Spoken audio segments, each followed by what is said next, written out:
Hello and welcome back to my channel. My name is April and I'm here with ACB Photography with a brief tutorial on off-camera flash.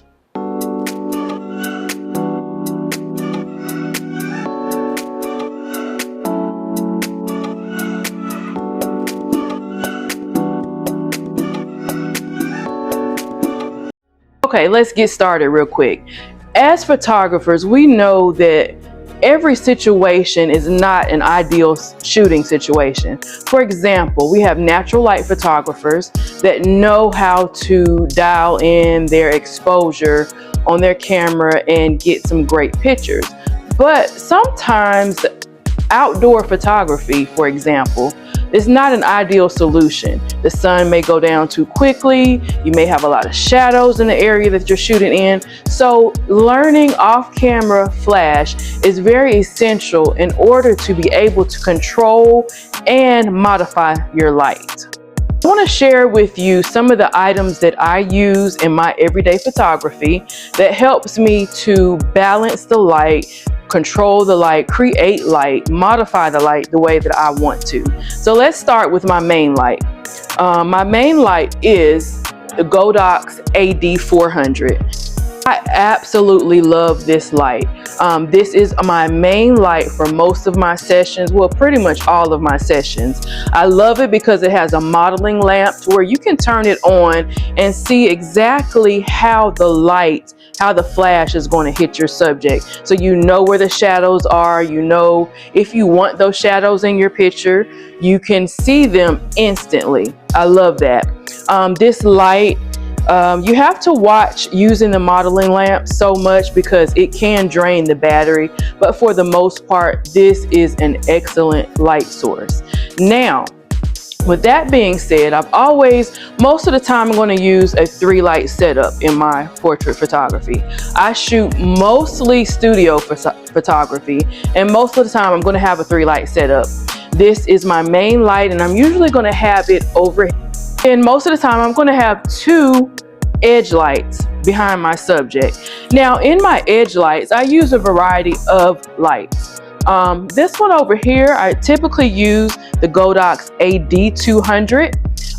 With that, you're going to need the S2 bracket in order to mount it on the stand. I put that in the wrong way, sorry. But you're going to need that to mount it and mount a softbox. I usually pair that with my strip box here on one side.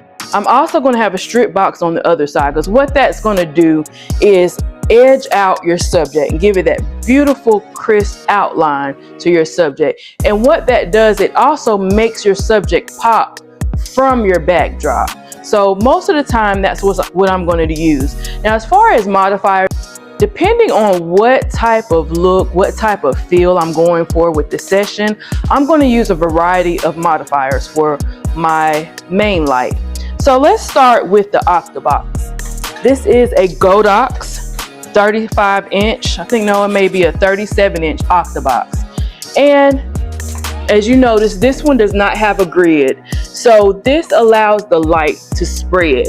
If I want that look, I'm going to go for this right here. If I want it lit, very, very well lit, I'm going to use this without the grid. Now, if I want a more dramatic feel to my session, I'm going to use my small rig. This is a 35-inch Octabox. And if you notice, it's got the grid on there. What the grid does is allow you to focus the light.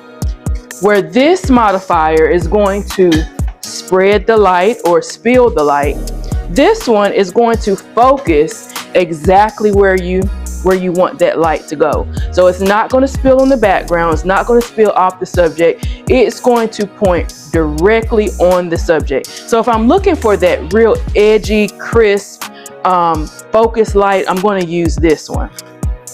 Now for my off-location sessions, I'm still going to use my AD400 as my main light, but most of the time I'm going to pair it with this beauty dish. Now as you see, the beauty dish comes with a diffuser sock. If you're looking for a bright, crisp feel for your picture, you're going to use this diffuser sock. Sometimes I want that more focused light. And here's the beauty dish here. What it does, the flash is going to bounce from this ring, the beauty ring, and it's going to just give your subject a crisp, polished look. I absolutely love it. Now, if I want a more focused direction on the light, I'm going to use the grid. That way the light does not spill in areas I don't want it to. It is focused directly on my subject. Final thing for this tutorial purpose, with off-camera flash, no matter if you're using the AD200, whether you're using the AD400, and this one I didn't mention, but it's the SK400 II. This is a in-studio light because it runs off of power. So I use that in studio, but whatever light that you're using, you're going to have a trigger in order to tell those lights to fire. So this is the X1 trigger. And it's you can buy this on several different mounts, both Sony, Canon, Nikon. You're going to have the Godox trigger in order to trigger your lights. I hope you enjoyed the brief overview of off-camera flash. Stay on the lookout because I'm going to take you into an in-depth view of flash photography. I'm going to bring you on an actual session with me so that you can see how these modifiers and how these flashes work together to shape the light.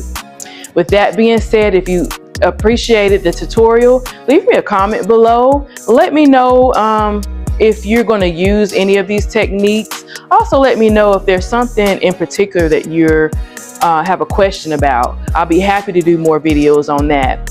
Also, make sure to follow me on all my social media. I'm always giving out helpful nuggets. And until next time, happy shooting.